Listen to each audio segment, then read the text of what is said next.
네, 안녕하세요. 염승환 이사입니다. 자, 오늘 시장 함께 읽기 2022년 9월 13일이고 연휴 끝나고 다시 방송 시작을 하도록 하겠습니다. 네. 자, 연휴 잘 보내셨나요? 저는 이제 추석 때 집에 있었고요. 집에 있고 이제 뭐 나가서 맛있는 것만 먹고 오고 어디 가진 않았습니다. 예, 그리고 뭐 또 자료 준비할 것도 있고 뭐 보고서도 있고 뭐 책도 읽고 드라마도 보고 집에서 아무튼 뭐 바쁘게 지냈던 것 같아요. 근데 아무튼 이제 그래도 쉬면서 조금 마음이 편했던 건 그래도 좀 미국 증시가 워낙 좋았잖아요. 우리나라 쉬는 동안. 그래서 오늘 기대를 했는데 오늘 다행히 증시가 급등해서 다행이고 이게 좀 계속 이어졌으면 하는 바람입니다. 예. 그래서 시장은 이따 좀 더 말씀드리고 오늘 먼저 보고서부터 말씀을 드릴게요.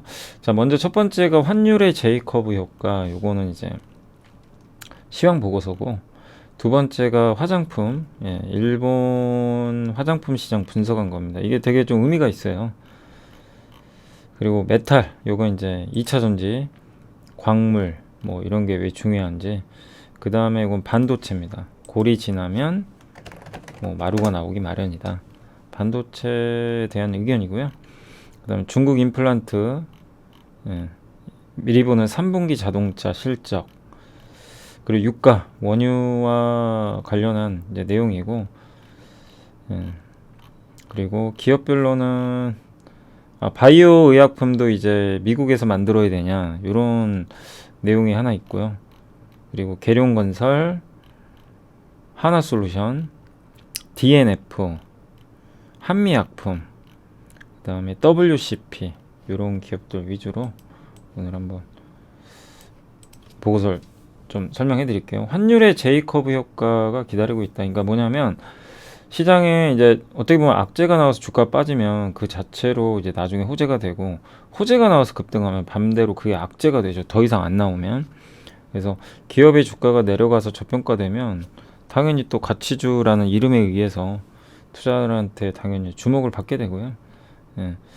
그래서 거시적으로 보면 환율의 제이커브 효과가 대표적인데 그러니까 어떤 나라의 통화 가치가 막 떨어지면 당연히 안 좋죠. 그 나라에서 돈도 빠져나가고 그 나라의 경쟁력이 약하다는 증거니까 안 좋은 건데, 근데 결국 그게 시차를 두고요 무역 수지를 개선시킨다는 겁니다.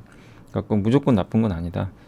이런 내용입니다. 그래서 요즘에 계속 연준 위원들이 물가 잡아야 된다 이런 의견을 좀 피력을 하고 있고, 미국의 물가 상승률은 어쨌든 정점에서 내려가고 있는데도 불구하고 9월 FMC에서는 자이언트 스텝의 금리 인상을 진행할 걸로 지금 전망도 나오고 있죠. 근데 이런 것들은 원달러 환율을 좀 밀어 올리는 요인으로 작용하는 것 같아요. 이게 잠깐만요. 좀 안 보이실 것도 같아서 저 좀 더 글자를 조금 더 키워볼게요. 예. 자, 아무튼 이제 원달러 환율이 상승을 하면 우리나라 아까 말씀드린 그대로입니다. 외국인들 뭐 자금 빠져나가는 그런 좀 우려감도 있는데, 어쨌든 환율은 올라가지만 분명한 거는 이 환율 상승의 효과도 있다는 거예요. 우리나라 물건값이 싸져요. 그래서 외국에서 우리나라 물건을 살 때 부담이 없어집니다. 그래서 4분기부터는 이제 제이커브 효과로 인해서 우리나라 주식시장도 올라가지 않을까 이렇게 보고 있고요. 4분기 초면 10월이죠, 10월. 그래서 이게 과거에도 그랬다는 내용인데요. 이게 파란색 선이 코스피입니다.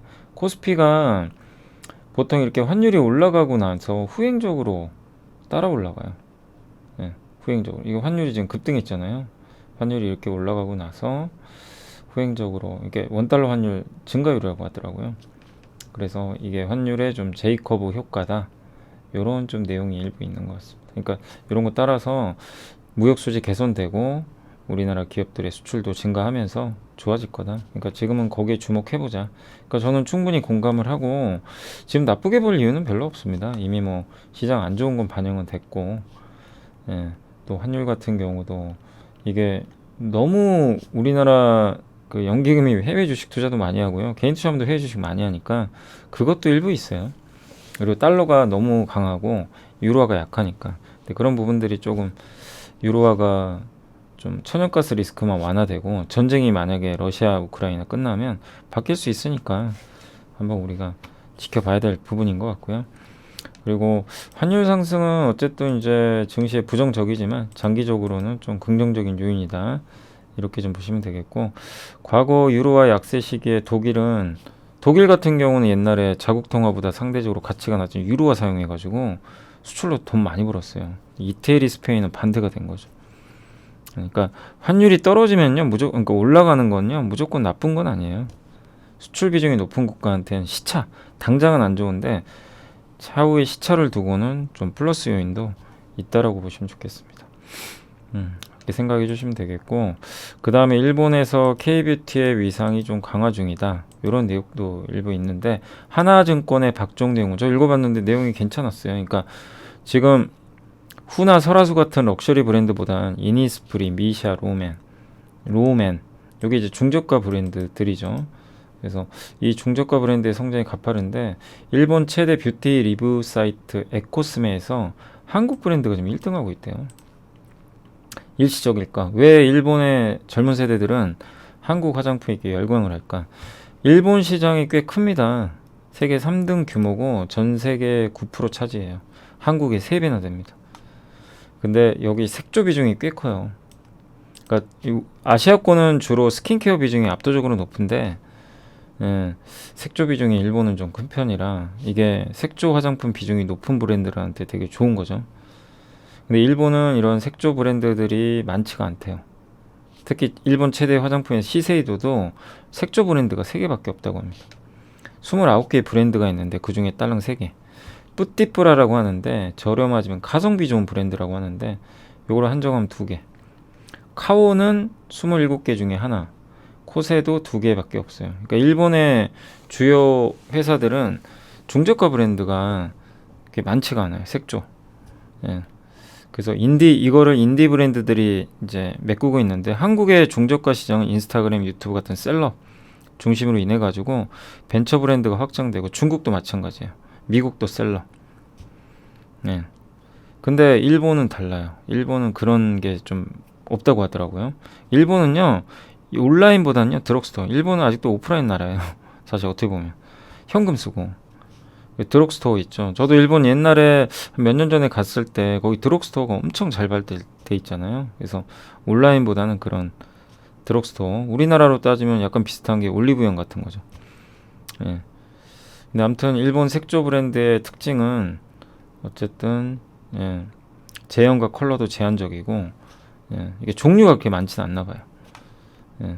한국은 이제 원 브랜드 숍이 2003년에 미샤가 나오면서 빅 히트를 쳤죠. 그래서 경쟁도 치열해지고 막 엄청 많이 만들었고, 이니스프리, 미샤, 뭐였죠? 되게 많았죠. 또 하나 더 있었는데 이름이 갑자기 기억이 안 나요. 예.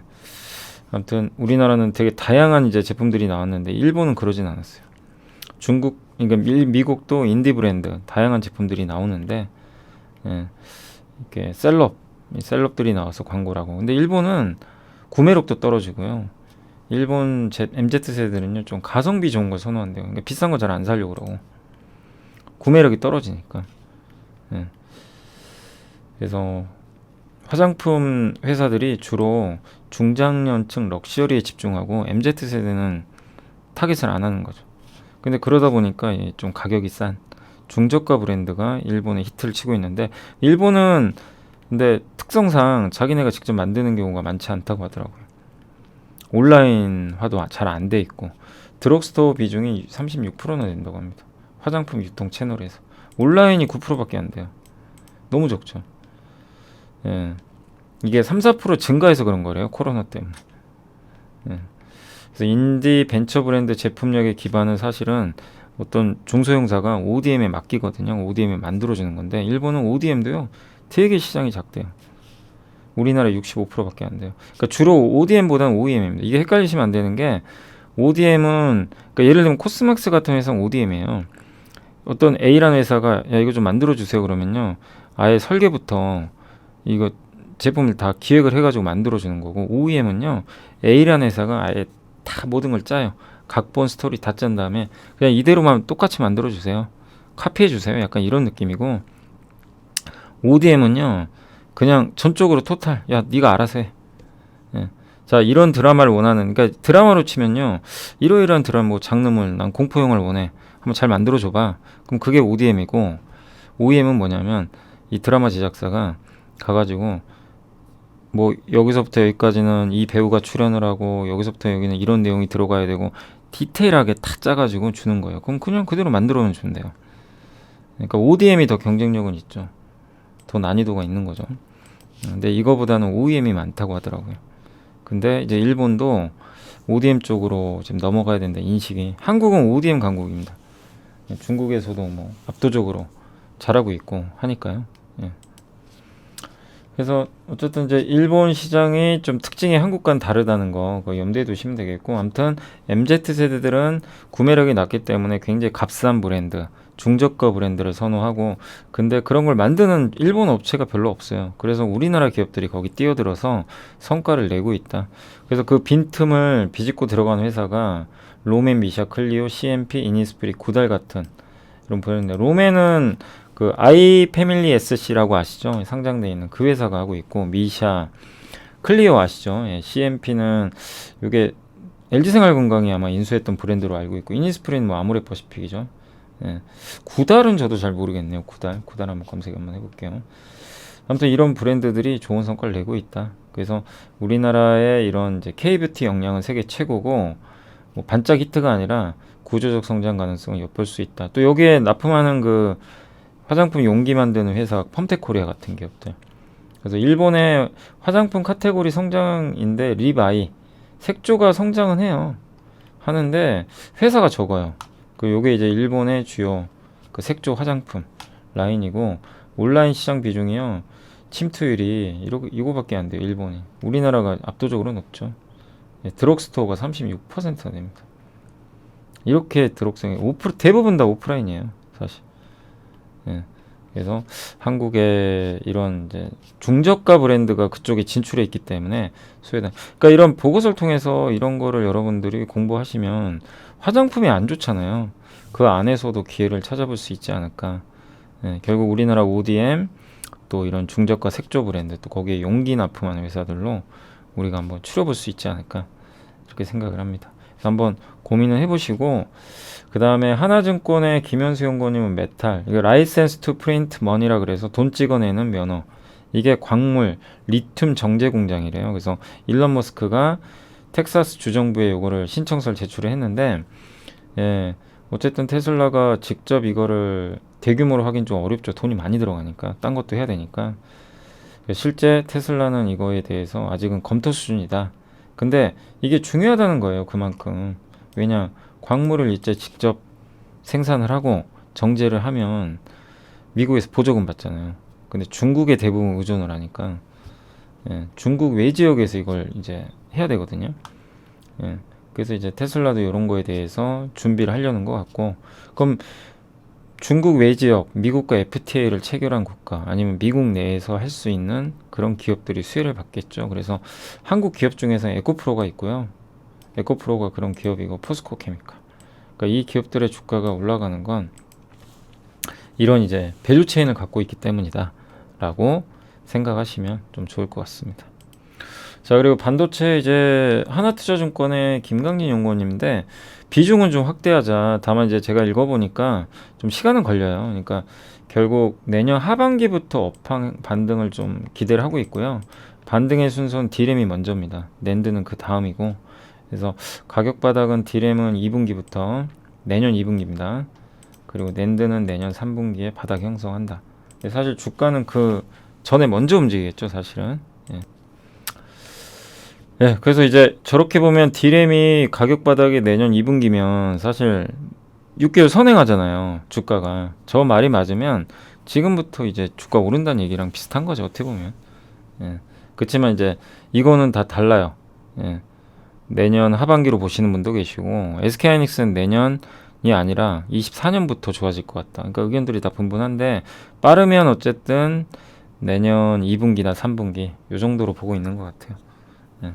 아무튼 바닥이 언젠지는 좀 지켜봐야 될 것 같습니다. 다만 공통적으로는 주가는 이미 좀 안 좋은 건 선반영된 것 같다. 이미 뭐 PBR 기준으로도 이렇게 저평가되어 있기 때문에 그리고 확실히 D램이 더 나아요, 낸드보단. 그래서 하이닉스한테는 좀 불리한 게, 하이닉스는 낸드가 적자 날 가능성이 높거든요. 삼성은 흑자인데. 그래서 하이닉스가 좀 상대적으로 탄력이 좀 최근에 약한 게 전 낸드 때문입니다. 낸드 또 YMTC가 중국 업체인데 애플에 뭐 납품했다는 얘기 있는데, 이것도 크로스 체크는 좀 해봐야 되는 게, 미국 의회에서 뭐라고 했냐면 애플한테 불장난하지 말래요. 어디 중국 반도체를 쓰냐 이거죠. 네, 그러니까 이제 미국 의회에서도 가만 안 두겠다. 그러니까 중국 반도체 쓰는 걸 되게 민감하게 생각해요 지금. 예, 미국 입장에선. 그래서 YMTC가 그걸 진짜로 쓸지는 잘 모르겠습니다만은, 아무튼 YMTC가 공급까지 갔다는 건 뭐 놀랄 일이죠. 하이닉스 입장에서는 굉장히 불편한 일이고. 예. 그래서 이런 부분들이 좀, 낸드는 공급 과잉을 일으킬 수 있어 좀 부정적인데, D램은 어쨌든 내년도에 공급도 낮을 거고, 미세 공정 때문에 전환 속도도 저하되고, DDR5 비중 확대로 인해서 공급 증가율도 낮기 때문에, 네, 그러니까 나쁘게 볼 필요는 없다 이런 내용인 것 같고, 낸드는 좀 시간 많이 걸릴 것 같아요. 적자. 올해 3분기부터 아마 하이닉스도 흑자 날 가능성도 일부 있는 것 같습니다. 내년 하반기 중에 메모리 업황은 본격적으로 반등하고요. D램은 3분기 내년 수급근형, 4분기부터 공급 부족. 그러니까 이제 내년 2분기를 바닥으로 보는 거죠, 업황은. 예. 그래서 낸드는 D램 대비해서는 좀 한계 늦게 시작할 것 같고, 그리고 이렇게 D램 쪽은 여전히 뭐 PC나 모바일은 안 좋은데, 클라우드 데이터 센터는 여전히 수요가 많고요. XR 기기. 예. 그래서 그런 부분 때문에 D램에 대해서 크게 우려는 안 하는 것 같고, 다만 낸드는 좀 시간이 걸린다고 보시면 되겠습니다. 그리고 이제 요게 좀 의견이 좀 다른 것 같은데, 이분은 지금 많은 전문가분들이 그 내년에 삼성이나 하이닉스가 투자 줄이는 거 아니냐 이런 얘기들이 나오잖아요. 그래서 소부장이 안 좋죠. 근데 크게 감소 안 할 걸로 보고 있는 것 같아요. 그러니까 이거는 하나의 전망이니까 그렇게 좀 보세요. 그래서 과거에 그 이유가 뭐냐면, 과거에 업황이 좋아질 때, 그러니까 내년 하반기부터 좋아진다고 했죠. 그러면 항상 설비 투자는 증가했다고 하더라고요. 그럼 내년 하반기에 증가한다는 얘기고, 24년도에 확실히 수요가 더 늘어나고, 치포 동맹 하잖아요. 이 부분 때문에 미국에 공장 지어야 되거든요. 또 한국도 지금 정부 하에서는 반도체 세액 공제 들어가요. 그러면은 거기에 대해서 투자 유인책이 좀 있으니까 마냥 투자를 줄이지는 않을 것 같다. 또 실제로 이번에 하이닉스가 그 M15X라는 그 반도체 공장 15조 원 발표했잖아요. 그런 거 보면 이분 의견도 뭐 틀렸다고 볼 수는 없어요. 예. 그래서 투자 감소보다는, 그러니까 생각하는 것만큼 크게 감소 안 할 것 같다. 이런 내용인 것 같아요.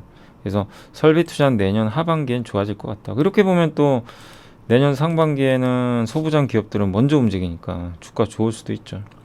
그래서 일단 반도체 업종 전반적으로는 주가 측면에서 한번 접근해보자는 의견인 것 같고요. 예, D램에선 유진테크, 원익 IPS, HPSP라는 장비 회사를 주목하자고 했고, 낸드는 한미반도체 요거를 보자는 내용인 것 같습니다. 그런 내용이고, 사실 오늘도 삼성전자가 좀 더 탄력이 좋았죠. 양사는 비슷하게 움직일 거고요. 1년 8개월간 이어진 반도체 기업들 주가 조정이 너무 오래 걸렸어요. 근데 이런 것들이 이미 심화됐기 때문에 조금씩 개선되기를 기대해 보겠습니다. 그리고 중국의 임플란트 내용을 공개를 했고요. 9월 8일 날 생각보다 가격 인하율이 높지가 않아요. 예. 그러니까 저번에 중국의 닝보 뱅부시가 시범적으로 하고 있었는데, 여기에서 하는 그 시범 서비스 구간보다 이번에 발표한 VBP 대량 구매 임플란트, 이게 시범 지역이, 이번 발표가 비용이 감소폭이 더 낮아요. 그러니까 예를 들면 닝보 뱅부가 할인율이 뭐 30%였다면 이번에 발표한 건 20% 정도라는 얘기죠. 그래서 뭐 덴티움이나 이런 기업들한테 호재로 작용한 것 같아요. 예. 그리고 이번 비용 규제의 목적이 뭐냐면, 임플란트 서비스하는 시술 있죠. 시술 비용을 좀 줄이겠다. 그래서 중국 인민들이 좀 임플란트 많이 시술 받게 하겠다. 요거고, 특히 국공립병원이 되게 비싸거든요. 뭐 스트라우만 같은 세계 1등 기업 걸 쓰다 보니까 요걸 좀 낮추겠다는 거예요. 예, 요게 민간 치과 대비해서 높은 서비스 비용을 부과하거든요. 요거 그러니까 국립병원을 국공립병원 비용을 확 낮춰버리겠다는 겁니다. 근데 우리 한국 기업들은 이쪽보다는 민간 쪽이에요. 그래서 영향도 좀 제한적이다. 그래서 참 어려웠죠. 처음 나올 때는 이거 뭐 어쩌니 많이 했는데, 결론은 저번에 한번 이제 내용들이 좀 일부 나오면서 분위기가 좀 반전이 됐고 이번에 나온 내용도 괜찮았던 것 같습니다. 그래서 생각보다는 양호하다. 그래서 임플란트 회사들한테는 일단 긍정적인데, 다만 11월에 소모품 있잖아요. 임플란트 소모품. 여기에 대한 뭐 보철이 뭐라든지 뭐 여러 가지 있죠.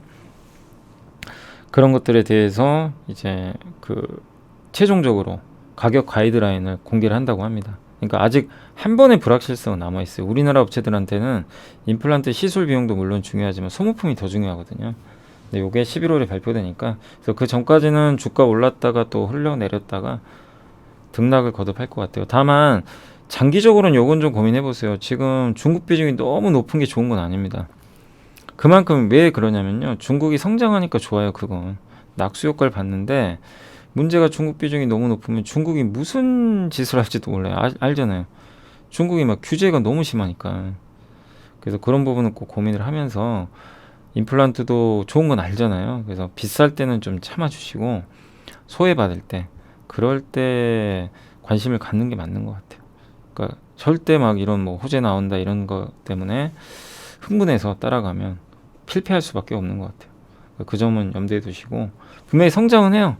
중국 시장이 압도적으로 성장하니까 그 부분에 있어서 뭐 이제 침투율 얼마 되지도 않았고 그건 좋지만, 예, 항상 규제 리스크가 있을 수 있다는 건 감안하시고 대응을 하시는 게 좋을 것 같습니다.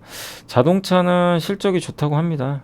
한투증권의 김진우 연구원님이 보고서 썼는데 3분기도 더 좋고요. 예, 현대차가 3분기에 3조 넘고요. 기아가 2.3조. 예, 환율 효과도 있고, 그 다음에 인센티브 낮고 판매량도 증가했고, 도요타, 혼다, 닛산 같은 일본 업체는 고전하는데, 그러니까 경쟁 환경에서도 현대기아가 잘 팔아요. 인센티브도 줄였는데도. 예. 그래서 한국차에 대한 거부감 감소와 브랜드 가치 상승을 요걸 의미한다. 이런 내용인 것 같습니다. 그리고 제네시스를 통한 지속적인 믹스 개선이 기대되는 현대차를 자동차 최선호주로 제시를 했던 것 같아요. 현대차 목표 주가 30만 원으로 상향 조정했습니다. 오늘은 좀 자동차주들이 생각보다 좀 부진했던 게, 아마 포스코 홀딩스가 지금 생산이 좀 중단돼 있잖아요. 고로 때문에. 이게 정상 가동까지 시간이 많이 걸릴 수도 있다고 하니까, 그럼 차량용으로 이걸 쓰거든요. 근데 현대제철 거 쓰겠지만 일부 좀 생산이 줄 수도 있어요. 이게 우리나라 건설 아니면 자동차 이쪽에 약간의 부담이 될 수도 있는 거죠.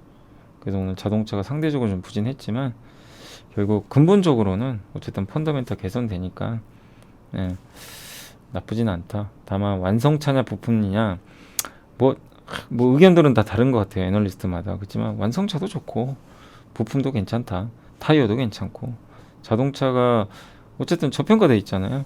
예.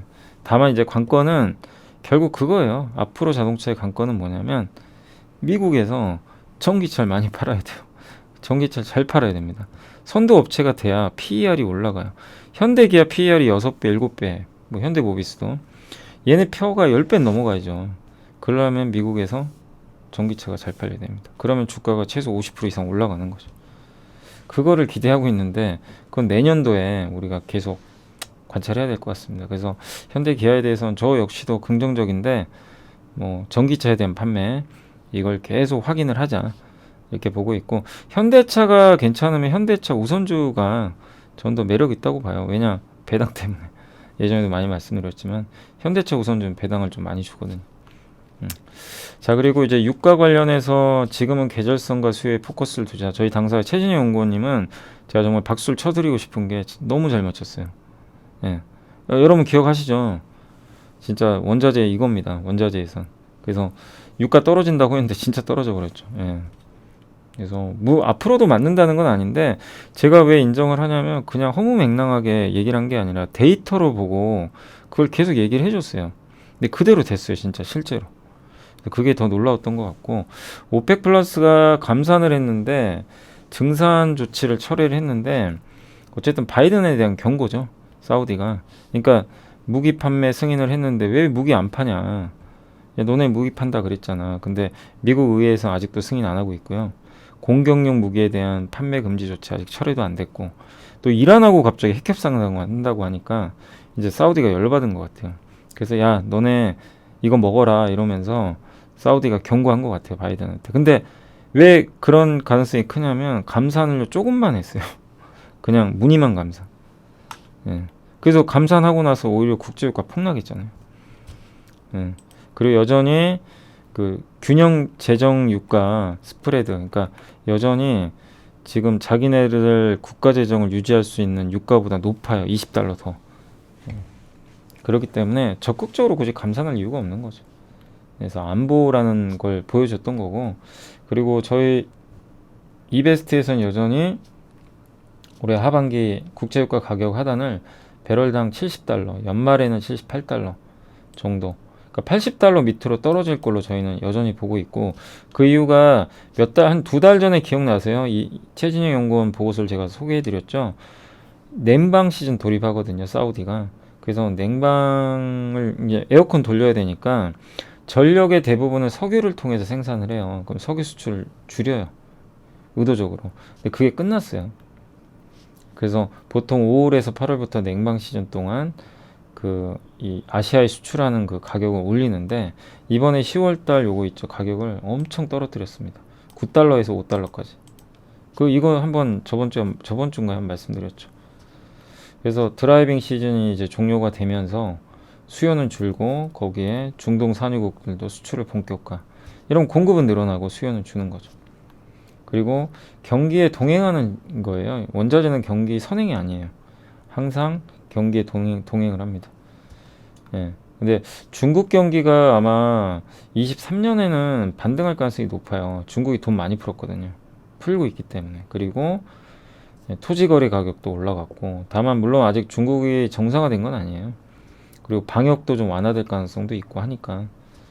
예. 그러면 중국의 수요로, 이 중국의 수요가 살아나면 유가에는 긍정적인데, 다만 변수가 중국 외의 지역은 또 안 좋아요. 이게 지표들이. 그래서 중국은 좋아져도 다른 데가 또 안 좋아지니까 상쇄시킨다. 이렇게 보시면 될 것 같아요. 네. 그리고 푸틴이 러시아산 원유에 대한 G7 국가들이 가격 상한제, 그러니까 러시아산 원유는 이 가격 이상으로 사지 마라. 네. 이 가격 이상으로 사? 그러면 이제 선박에 제공하는 보험 같은 거 제공 안 하겠다는 거죠. 그럼 선박 운행은 못 해요, 사실.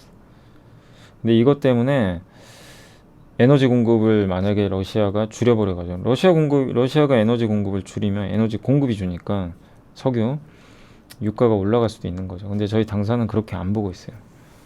일부 충격은 있을 수 있겠지만 러시아가 에너지 비중이 자기네 재정 수입에서 절반이거든요. 이걸 포기할까? 과연? 이게 하나가 있고요. 또 중국 인도로 하여금 인해선 가격 안정을 유도할 수 있다고 합니다. 야, 상한제 들어갔는데 러시아 너네 가격 좀 낮춰줘, 이럴 수 있는 거죠. 중국 인도가 러시아에서 석유를 많이 사와요. 예. 근데 중국 인도는 G7 가격 상한제에 동참 안 한다고 했는데, 그러면 러시아 걸 수입을 계속 하겠죠. 근데 이런 걸 이용해서 야, 좀 싸게 팔어, 이럴 수 있는 거죠. 예. 그럼 가격도 안정화 효과가 생기는 거죠. 그리고 중동에서 이탈하는 거죠. 원래 중동산 원유를 쓰던 국가들인데 러시아께 싸니까 러시아로 가버린 거예요. 그럼 사우디는 중국하고 인도를 잃어버리잖아요. 예. 그러니까 이제 그거를 점유율 경쟁을 하기 위해서 뭐를 하죠? 단가를 또 낮춰요. 야, 싸게 줄게, 우리 거 가져가. 이렇게 되는 거예요, 또. 그죠? 예.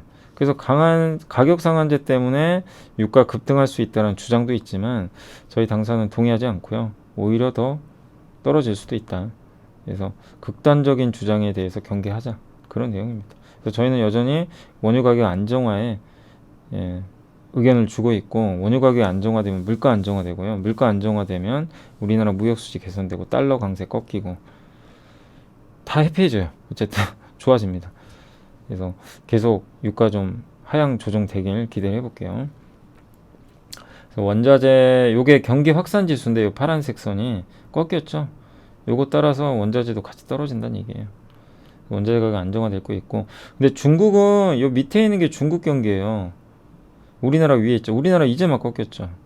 이렇게. 근데 여기가 중구안이 미국이고, 근데 중국은 먼저 꺾여가지고 먼저 돌려요. 그러니까 중국 경기는 내년부터 본격. 근데 여기서 시사하는 게 원자재 가격만이 아니라, 중국이 진짜 저런 상황이면 뭐 중국 경기 살아나면 우리나라한테 좋은 거잖아요. 그죠? 수출이 또 늘어나니까. 그러니까 이런 부분은 오히려 시장을 또 긍정적으로 볼 수 있는 부분이고, 그 다음에 이게 차이나 크레딧 임펄스라고 중국 GDP에서 대출이 얼마나 늘어났냐, 요겁니다. 요 밑에 있는 요. 요게 늘어났죠. 이게 플러스죠. 이게 계속 올라가요. 그럼 나중에 이 제조업 지수라든가 이런 것들이 터닝을 합니다. 그래서 이게 얘네가 좀 후행을 해요. 요게 먼저, 요게 크레딧 임펄스입니다. 이게 먼저 올랐죠. 요게 제조업 지표거든요. 얘네도 따라갈 수 있다는 얘기죠. 그걸 나타낸 표라고 보시면 돼요. 토지 거래 가격 올라갔고요. 중국의 굴삭기 판매라든가 인프라, 요게 바닥은 찍었죠. 데이터들이. 그 다음에 중국의 주택 가격은 아직 안 좋습니다. 네, 급격히 떨어졌어요. 근데 요것도 이제 거의 좀 어느 정도는 떨어질 만큼 떨어졌고, 다만 중국이 회복이 돼도요, 경기가 좀 개선된다 하더라도 다른 나라하고는 시차가 있으니까 결국 원자재한테는 긍정적으로 작용이 좀 어려울 것 같다라는 그런 내용으로 생각을 해주시면 좋을 것 같습니다. 그리고 바이오 의약품도 메이드 인 아메리카 아니냐, 이런 내용이 있는데, 삼성증권의 서근희 연구원님이 바이오 의약품도 미국에서 제조를 유도하겠다. 그러니까 지금 4대 품목 전략물자, 반도체, 배터리, 히토류, 바이오, 이 중에 이제 바이오가 좀 남아 있었는데, 근데 저도 여러 번 말씀드렸죠. 바이오도 한다, 의약품도 분명히 할 수밖에 없다. 4대 전략물자니까 결국 올 것이 같고요. 내일 발표한대요. 내일 구체적인 내용을 담아서 바이오 의약품도 한마디로 미국 내에서 만들면 뭐 보조금을 준다거나 혜택 주겠다, 이런 내용 같아요. 예. 그래서 미국의 그 어쨌든 제조망을 계속 구축을 해가지고 중국을 배제하는, 그러니까 한마디로 똑같아요. 일관적이에요. 지금 미국은요, 준비를 엄청나게 철저하게 했고요. 중국몽이라 그러죠. 중국몽. 뭐 아시겠지만 중국이 꿈꾸는 게 패권 국가예요. 미국은 이거를 무조건 막고 싶은 거고, 그래서 그걸 차단하기 위해서 4대 전략물자, 반도체, 배터리, 히토류, 의약품입니다. 이거 다 막는 정책들이 다 나와요. 지금 준비를 한 거예요, 미리. 그래서 여기서 중국이 어떻게 될지 모르지만 어쨌든 미국의 강력한 제재가 시작이 됐습니다. 그래서 이제 바이오까지, 우시바이오가 중국 회사인데 미국 쪽에도 매출 비중이 높은 회사로 알고 있거든요. 기술력도 좀 있고. 근데 이제 우시바이오가 타격을 많이 받겠죠. 예. 그래서 자체 생산을 외국에 짓는 것보다는 미국에 지으면 혜택을 줄 가능성이 높은데, 중국만이 아니라 이렇게 되면 국내 업체한테도 불똥이 될 수도 있어요. 국내 삼성바이오는 대부분의 공장이 한국에 있거든요.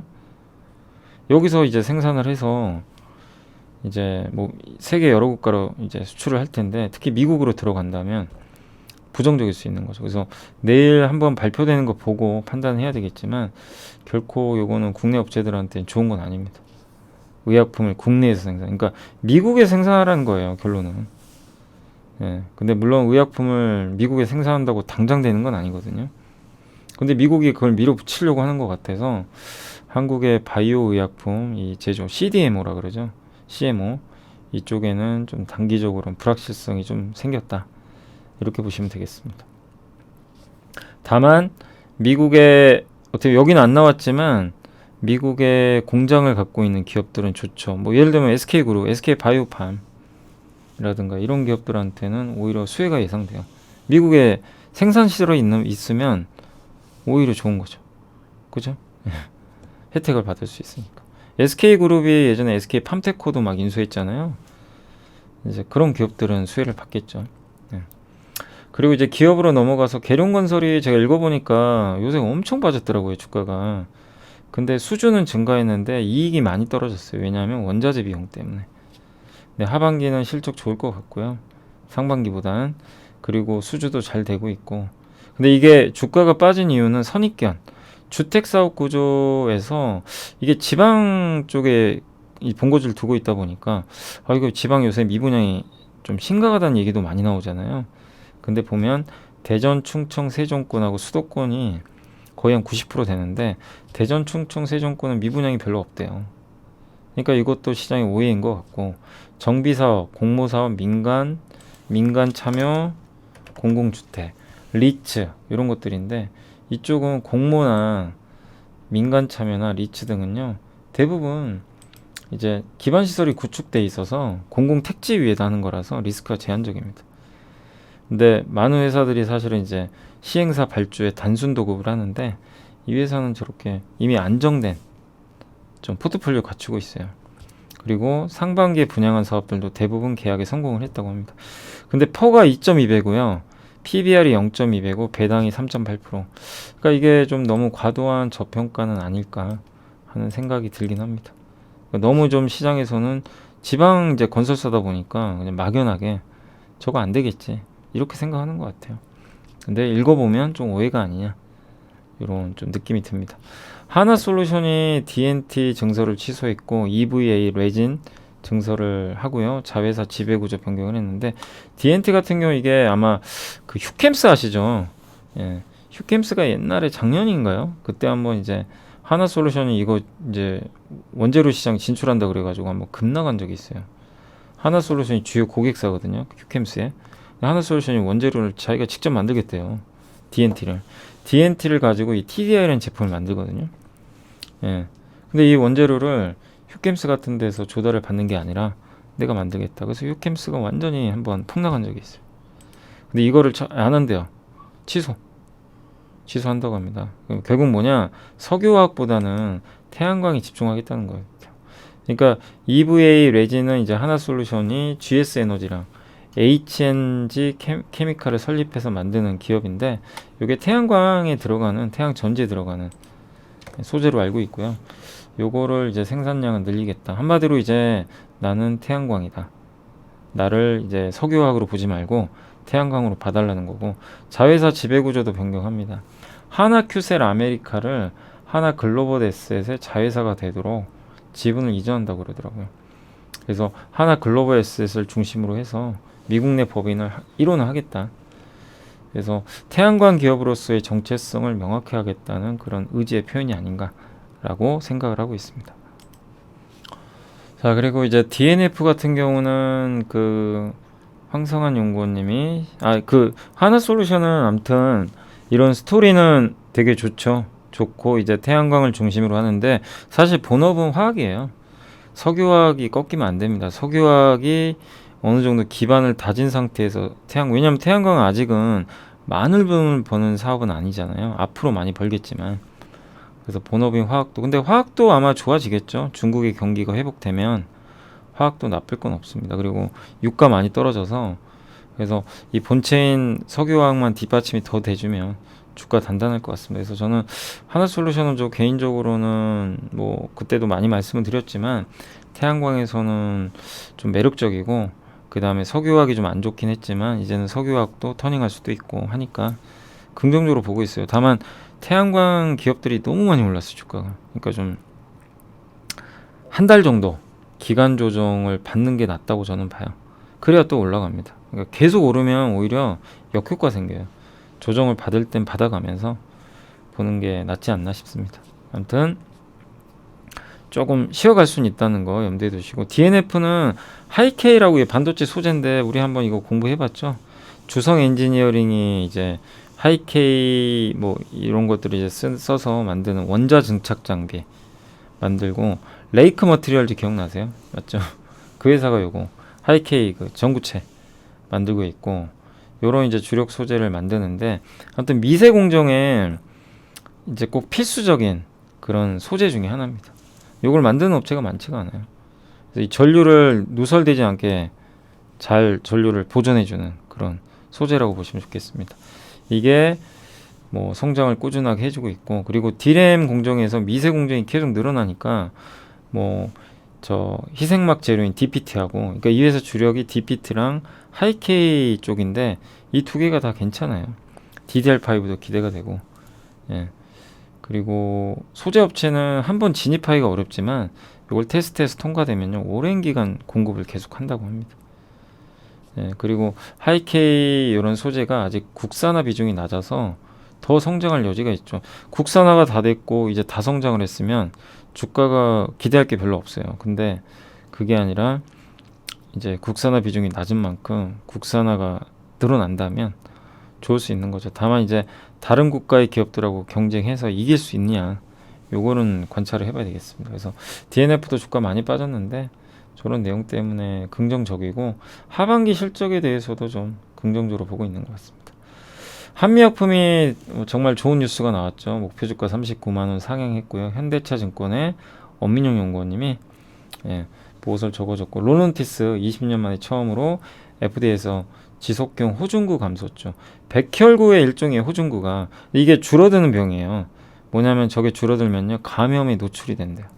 감염. 그래서 되게 위험한 병이에요. 저 치료제로 이제 승인을 받았고, 이 기존의 대조약은 주 한 번, 일주일에 한 번 투약을 해야 되는데, 이 롤베돈, 이름이 롤베돈이거든요. 이 제품명이 3주 간격이 훨씬 낫죠. 아니, 환자 입장에서는 일주일마다 맞는 것보다는 3주에 한 번 맞는 게 훨씬 낫죠. 그래서 이게 10년 만에 드디어 FDA 승인을 받았고, FDA 승인 받는 건 정말 어렵거든요. 그 랩스커버리가 뭐냐면, 우리가 감기약이나 이런 약을 먹잖아요. 원래 몸이 처음에 어떻게 반응하냐면요, 새로운 약이 딱 들어오죠. 빼내려고 그래요. 자꾸 거부 반응을 일으킨대요. 세균으로 인식을 하고, 야 너 나가, 너 뭐야, 안 보던 거잖아. 근데 랩스커버리 기술을 부착을 하잖아요. 약이 투여가 되죠. 약이 안에 오래 남아있어야 이게 효능을 발휘할 거 아니에요. 지속시간이. 그래서 랩스커버리는 몸 안에 어떻게 보면 이제 우리 몸의 면역세포가 요거를 이상한 세포로 인식을 안 해서 그냥 그대로 몸에 남겨둘 수 있게, 우리가 늘 보던 세포 그대로, 그런 기술이라고 하더라고요. 그래서 그거를 이제 탑재한 제품이 요번에 이제 롤베돈인데, 여기 승인을 받은 겁니다. 그래서 지금 이번에는 그 유방암 환자 대상으로 했는데, 림프종하고 고형암 같은 경우도 지금 임상을 진행 중이라서 더 적응증은 늘어날 수도 있다. 또 비소세포 폐암 치료제 포지오티닙도 이제 올해 11월 24일 날 뭐 FDA 승인이 좀, 이걸 좀 기다리고 있나 봐요. 이게 또 되면 또 한 번의 쾌거가 발생하겠죠. 그래서 한미약품이 참 오랜 시간 힘들었고 어려웠지만 그래도 이렇게 성과를 내서 긍정적이고, 이런 부분은 우리나라 대부분의 또 바이오 기업들한테, 이번에 유럽에서 종양학회가 열렸는데 너무 다들 결과들이 괜찮은 것 같아요. 물론 뭐 아닌 기업도 있겠지만 대부분의 기업들이 이렇게 결과들이 괜찮아서 주가에도 우호적으로 작용했던 것 같습니다. 바이오도 좀 살아나야죠. 우리나라 또 시총이 크니까. 그래서 좋은 흐름들 이어지길 계속 기대를 해보겠습니다. WCP는 이제 흥국증권의 최종경 연구원님이, 이게 조만간 이제 공모주청에 관심 있는 분들이 있으실 것 같아서 말씀을 드리면, 분리막 SK 아이테크놀로지랑 경쟁사예요. 시가총액은 이번에 2.7조에서 3.4조, 아직 공모가 결정 안 됐습니다. 되게 특이한 게 하나 들어가 있는 게 환매 청구권이 부여돼 있어요. 그러니까 이 뭐냐면, 여러분이 만약에 WCP에 그 청약을 했어요. 공모가가 8만 원이라고 쳐볼게요. 근데 주가가 떨어져가지고 공모가의 10%면 얼마죠? 8만 원이면 8을 빼보세요. 7만 2천 원이죠. 예를 들면 이 회사 주가가 7만 2천 원 밑으로 떨어지잖아요. 그러면은 무조건 그 10%, 그 7만 2천 원까지는 보장을 해줘요. 3개월 동안. 그러니까 환매 청구권은 90%, 이 공모가의 90%를 보장을 해줍니다. 그러니까 리스크가 3개월 동안은 내가 아무리 손해를 봐도 10% 손해에 그쳐요. 요건 되게 좀 일반 청약자한테는 되게 유리한 제도죠. 그거고, 다만 이제 제가 말씀드리고 싶은 건, 뭐 WCP도 좀 괜찮겠지만 주가가 싼 건 아니에요. 기술력도 있지만. 그래서 이번에 내일하고 모레까지 수요 예측을 할 거예요. 우리 알죠? 한번 공부해봤으니까. 이게 경쟁률이 1000대 1 넘는지 한번 보시고, 유통 주식수가 좀 많아요. 그래서 수요 예측이 흥행하면 한번 청약해보시고, 흥행 안 하면 좀 관망하는 게 맞습니다. 그래서 내일하고 모레까지 수요 예측 경쟁률 보고 괜찮으면 한번 청약해보시는 걸로 고민을 해보시면 좋을 것 같습니다. 그리고 CPI와 ISM 지수, CPI는 미국의 소비자 물가인데 빨간색입니다. 엄청 높은데, ISM 지수 가격 항목 지수가 급격했어요. 이게 물가 지표입니다. 따라갑니다. 결국 그 다음에 이게 미국의 소비 심리 지수 꺾였죠. 그 다음에 미국의 그 소비자 물가 지수, 소비 심리 지수가 먼저 꺾여요. 녹색선. 그 다음에 기대 인플레. 요게 그 빨간색 선은 미국의 소비자 물가. 이 빨간색은요 다 소비자 물가고요. 이 검은색 진한 게 미국의 1년 기대 인플레 꺾였죠. 밑에 있는 점선은 3년. 그러니까 3년 후에 인플레 어느 정도 될 것 같냐? 예, 그걸 나타냅니다. 거기 2%도 안 된대요. 그러니까 확 꺾여 버렸고요. 중국의 생산자 물가 지수가 검은색인데 중국의 생산자 물가 지수는 참고로 미국의 소비자 물가에 선행을 합니다. 검은색이 먼저 꺾였다는 건 미국의 소비자 물가도 꺾인다는 얘기입니다. 그 다음 1970년대 요거 KB증권 자료예요. 이은택 연구원님이 쓰신 그 자료에 있는 거 그래프만 캡처해 봤고요. 그리고 70년대에도 미국의 소비자 물가 꺾이면 이 보시면 요게 좀 꺾였을 때 결국엔 어떻게 되냐면 S&P 500 지수가 올라갔어요. 요게 이제 빨간색 선입니다. 소비자 물가 이렇게 둔화되면 S&P 검은색이 확 올라가죠. 그러니까 미국의 물가가 꺾이느냐가 정말 중요해요. 그러길 바라고 있고 오늘 발표되겠죠. 8% 이하로 나왔으면 좋겠는데 그리고 공급망 압력 지수 떨어졌고 아까 보여준 지표랑 똑같죠. 생산자 물가 중국 완전히 꺾였고 저는 이걸 굉장히 긍정적으로 봐요. 그 다음에 유가가 떨어지면요 미국 소비자 물가 월간 단위로도 꺾입니다. 예. 그 다음에 미국 달러화도 꺾이기 시작하고 그러니까 모든 지표들이 좀 고점을 찍고 내려와요. 안 좋았던 지표들이 이런 것들은 국내 증시에도 상당히 긍정적이지 않을까 이런 내용이니까 참고하시면 되겠습니다. 자 오늘 그래서 보고서는 이 정도 참고하시고 아무튼 여러분들한테 좀 도움이 됐으면 특히 원유 고민해 보시고 오늘 본 거 중에 또 일본에 좀 새로웠던 게 일본의 화장품 시장이 좀 새로웠어요. 예. 그게 되게 좀 눈에 띄었습니다. 그리고 요즘에 오늘 뭐 우크라이나 재건 테마가 정말 강하거든요. 뭐 굴삭기. 근데 굴삭기가 꼭 우크라이나 재건 아니더라도 저는 지금 전 세계가 다 인프라 투자 이제 열을 올릴 거예요. 경기 부양시켜야 되거든. 그래서 굴삭기 쪽도 특히 우리 공부해본 기업들 있죠. 굴삭기 부품, 완제품 만드는 회사보다 그런 쪽도 한번 공부. 그러니까 우리가 미리미리 어떤 기업들을 공부해 놓으면요. 만약에 어떤 뉴스를 딱 봤을 때 바로바로 적용이 가능해요. 그때 이 기업 우리 한번 공부했던 건데 뉴스를 보니까 전 세계가 인프라 투자한다고? 땅 파고? 그러면 이제 바로 매칭이 되는 거죠. 그래서 보고서를 매일매일 이렇게 중요한 것들은 추려가지고 자주 좀 보시면 도움이 아마 되실 거예요. 예. 자, 일단 오늘 시장은 이렇게 긍정적인데 오늘 보고서는 이렇게 말씀드렸고 제가 아직 장은 안 끝났는데 좀 미리 좀 오늘 좀 일찍 끝낼게요. 제가 또 MBC 오늘 좀 출연할 게 좀 있어가지고 찍고 마무리를 지금 바로 하도록 하겠습니다. 자 오늘 시장은 63포인트 지금 급등했고 아마 제가 이게 종가에는 더 급등해서 끝날 것 같아요. 지금 분위기는 지금 오늘 같은 분이면 더 종가가 최고가 되는 경우가 많아요. 그래서 2450 한번 넘어갈 것 같고요. 작정하고 지금 올리는 거예요. 오늘 코스피가 훨씬 세고 왜 삼성전자 때문에 그러면 외국인들이 진짜로 사는지 오늘 전기전자 3100억 사잖아요. 자동차만 팔아요. 예, 자동차하고 서비스 업종은 좀 팔지만 나머지 섹터는 많이 사고 특히 전기전자를요 그냥 외국인 기관이 쌍끌이로 집중 매수하고 있습니다. 그래서 오늘은 이쪽 섹터가 강할 수밖에 없다. 그래서 오늘 섹터 보시면 이제 건설기계가 강한 건 우크라이나 재건 섹터. 네. 근데 꼭 우크라이나 때문만은 아니에요.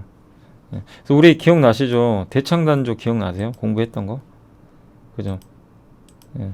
그러니까 이제 연결이 지어지죠. 대창단조를 지난주에 한번 공부를 해봤거든요.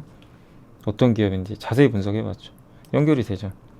이거를 미리 아신 분하고 모르는 분은 차이가 커요. 그래서 항상 물론 이제 내가 관심 없는 건 안 하셔도 돼요. 근데 이제 그 미리미리 좀 공부해놓고 이거 괜찮은데 미리 공부를 해놓으면 그때 뭐 투자를 하라 이게 아니라 어떤 이벤트나 이런 거 발생했을 때 내가 바로바로 이게 연결이 돼요. 이런 것들이 계속 쌓이면 나중에는 남보다 우위에 설 수가 있겠죠. 그래서 보고서 꾸준히 보는 게 좋아요. 그러니까 어떤 분들은 보고서 보고 해도 뭐 수익도 안 나는데 뭐하러 보냐 뭐 이런 분도 계세요. 뭐 그러면 저도 할 말 없어요. 근데 그 보고서 보고 투자한다고 성공할 것 같으면 다 보고 하죠. 그게 아니에요. 그 중에 내가 골라내야죠. 이 세상에 그런 게 어디 있어요. 그죠? 그리고 되도록 산업 보고서를 보세요. 기업 보고서도 좋고 예, 근데 기업 보고서 중에서도 생소한 기업들 처음 보는데 남들이 안 봤던 보고서면 볼 필요가 있고 너무 뻔한 내용이면 굳이 뭐 다 아는 내용이니까. 근데 뭐 특히 산업 보고서 아까도 일본의 화장품 산업 공부하니까 좀 흥미롭죠. 저도 전혀 몰랐거든요. 그런 거. 우리 올해 봤던 보고서 제가 이번 연휴 기간에 좀 공부 다시 한번 하시라고 정리를 해드렸는데 그런 보고서 보고 다시 한번 리마인드 하고요. 새로운 내용들을 머릿속에 담고 그걸 연결을 짓는 거거든요. 투자 과정이라는 게 그런 거거든요. 피터 케이님이 그렇게 해서 성공하신 분이잖아요. 예, 실제로. 그러니까 계속 보고서를 공부를 꾸준히 해나가시면 저는 분명히 도움은 된다. 다만 그거 한다고 수익 난다고 보장은 못합니다. 이 세상에 100%가 없으니까. 예. 그러니까 만병통치약으로 생각하지 마시고 하나의 좋은 수단으로 생각해 주시면 좋을 것 같아요. 그리고 오늘 그쪽이 강하고 반도체 좋고 오늘 철강주가 난리가 났습니다. 왜냐하면 포스코가 가동이 좀 이게 정상화까지 시간이 많이 걸릴 것 같더라고요. 그래서 동국제강이나 현대제철로 주문이 더 몰릴 수가 있다 보니까. 근데 이런 기업들은 오늘 좀 반사이익이다. 이렇게 보시면 되겠고. 그러니까 이게 포스코 갖고 계신 분들은 좀 오늘 기분 안 좋으실 거예요. 예. 포스코는 별로 못 오르는데 경쟁사도 급등하니까 참 이게 천재지면은 참 어쩔 수가 없네요. 근데 어쨌든 포스코가 좀 예, 빠른 시간 안에 좀 복구가 됐으면 하는 그런 바람이고요. 해운주가 그동안 안 좋았지만 저는 예전에 한번 보여드렸지만 BDI 벌크선에 대해서는 저 개인적으로 긍정적으로 본다라고 뭐 강연회 때도 말씀을 드렸고 방송에서도 말씀을 드렸던 게 그냥 허무맹랑하게 말씀드린 게 아니라 왜 BDI 쪽이 좋냐면 긍정적이냐면 공급이 없어요. 발주가 안 돼요. 컨테이너선은 발주가 너무 많아요. 공급 과잉에 빠질 수 있는데 탱커선하고 저 벌크선은요 공급이 굉장히 부족합니다. 그래서 업황만 돌리면 좋을 것 같고 근데 이번에 BDI 지수가 많이 올랐어요. 그래서 오늘 대한해운하고 페노션이 진짜 안 좋았잖아요. 그동안 한 번에 가잖아요. 이렇게 보시면 되겠고 또 오늘 랜드주, IT 대표주, 아이폰 중국에서 선 주문이 엄청 난다고 하더라고요. 그다음에 바이오시밀러도 오늘 복제약 관련주들이 와 뜨겁습니다. 굉장히 좋고 그다음에 반도체 소부장 다 좋고요. 일본이 이제 빗장을 풀 것 같아요. 그래서 오늘 레드캡 투어 중심으로 급등하고 있고 또 카메라 모듈 오늘 삼성 전기도 괜찮아요. 네, 전기 뭐 자화전자, 더구전자 다 좋습니다. PCB 업체도 오늘 다시 급등세 또 보여주고 있고 그 다음에 게임주도 오랜만에 좋습니다. 물가 좀 완화되고 이러면서 오늘 네오이즈가 대단하고요. 컴투스가 생각보다 일매출 잘 나오는 것 같더라고요. 그래서 좀 9만원 넘어서 긍정적입니다. 그리고 갤럭시 부품주도 좋고 OLED도 뭐 더 나쁠 게 별로 없죠. 뭐 그동안 워낙 빠져 있었으니까 내년엔 더 좋아지지 않을까요? 또 삼성전자도 투자할 거고 그래서 덕산 네오룩스도 이렇게 최악이었죠 이때가. 근데 그때를 기회로 활용하신 분들은 더 좋은 결과가 좀 나오는 것 같고요. 뭐 자율주행차도 오늘 2.7% 올라줬고 예 아무튼 오늘은 뭐 오르는 게 너무 흔해서 빠지는 섹터가 오늘 이쪽이 좀 안 좋습니다. 태광 이쪽은 근데 너무 많이 올라서 그렇고요. 아시겠지만 이쪽이 이제 빠지는 이유는 명백해요. 왜 그러죠? 그 천연가스 가격이 유럽에서 폭락을 해서 그래요. 그 부분이 크다고 보시면 되겠고 태광도 마찬가지입니다. 그리고 조선 기자재가 그래서 오늘은 좀 안 좋고요. 자동차가 생각보다 좀 부진합니다. 오늘 모비스도 그렇고 아마 제가 봤을 땐 아마 그 철강 포스코 그쪽에 대한 이제 가동 중단이 영향을 좀 생산해 주지 않을까. 그래서 조금 왜냐면 생산量줄면 또 부품사한테 안 좋잖아요. 그래서 그런 것 같아요. 근데 이런 이슈면 뭐 어쩔 수가 없는 거죠. 사실은 불가항력적인 거라서. 그래서 아주 오래갈 이슈만 아니라면 뭐 너무 우려할 필요는 없지 않을까 이렇게 보여주고 오늘 그리고 방산주는 안 좋아요. 뭐 그동안 워낙 많이 올랐기 때문에 전쟁이 뭐 끝날 수도 있다는 얘기도 막 나오더라고요 요즘에. 그래서 오늘은 방산주는 근데 만약에 우크라이나 전쟁이 끝나면요 태조 이방원은 한번 확 빠질 수밖에 없어요. 그런 구도예요 사실 구도 자체가. 그 중에 또 옥석 가리기에서 또 갈 건 가고 못 갈 건 못 가겠죠. 그래서 오늘은 태조 이방원이 좀 부진하고 그 외에 자동차 이쪽만 부진했고 나머지는 대부분 좋다. 이렇게 생각하시면 되겠고, 그 다음에 오늘 뭐 마지막으로 전반적으로 시총 상위 기업들 한번 보면 대부분 좋아요. 사실 뭐 삼성전자가 거의 5% 가까이 급등했으니까. 철강, 솔루스 첨단 소재도 웬일입니까? 심텍, 뭐 위메이드, DB하이텍, 낙폭과대죠. SK도 아까 잠깐 말씀드렸죠. 미국의 그 법안, 그러니까 바이오 규제한 수혜주예요. 사실 어떻게 보면 SK 바이오팜 이런 기업들도 그렇고. 그래서 오늘 5%나 급등을 한 것 같고요. 그러니까 이건 저의 개인적인 추측이에요, 그냥.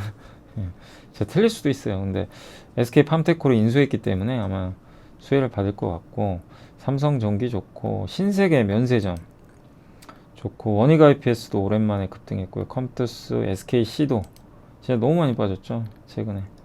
바이오사이언스, SK 바이오팜, 오늘 SK그룹이 다 좋네요. 자, 근데 오늘 좀 빠지는 거는 아까 보여드린 대로 이쪽 섹터입니다. LIG 넥소, 현대일레, 하나에어로, LS일렉트릭 다 뭐죠? 태조 이방원 섹터들이죠. 현대롯데, 한국항공우주, 현대미포, 하나솔루션 다 그쪽 섹터들이에요. 그래서 이쪽은 좀 부진하다라고 말씀을 드리겠습니다. 자, 아무튼 오늘 이제 제가 해드릴 말씀은 다 해드렸고, 오늘 한 56분에 걸쳐서 설명해드렸고요. 오늘 아마 종가가 고가에 끝날 것 같고, 아무튼 이 기세가 조금 더 이어져서 오늘 미국의 물가만 좀 더 잘 나와주면 PBR 1배 2530까지는 좀 오르지 않을까 이렇게 예상을 하고 있습니다. 거기까지 가주길 기대하면서 오늘 방송 마무리하겠습니다. 오늘 연휴 첫날 어쨌든 기분 좋게 마무리할 수 있을 것 같고요. 아무튼 저는 또 내일 또 오전에, 내일은 또 라이브 있잖아요. 오전 라이브 시간에 찾아뵙도록 하겠습니다. 감사합니다.